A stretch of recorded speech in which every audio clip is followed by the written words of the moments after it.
গরিবের সংসার পার্ট 2। মা, ও মা। হ্যাঁ মানু বল। বলছি অনেক তো বেলা হয়ে গেছে, খুব খিদে পেয়ে গেছে, কিছু খেতে দাও না মা। ঘরে তো সবজিপাতি কিছুই নেই রে মা।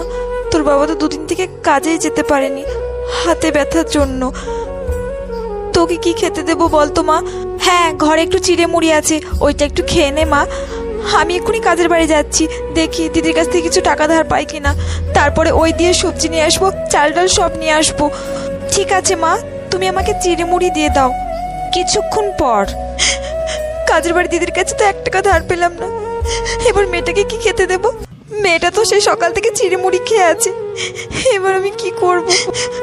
আমি বরং একটা কাজ করি, এই বালাটা বন্দুক দিয়ে কিছু টাকা নিয়ে আসি, মেয়েটার মুখে দুমুঠো ভাত তুলে দিতে হবে, গরিবের কষ্ট কোনোদিনও মিটবে না।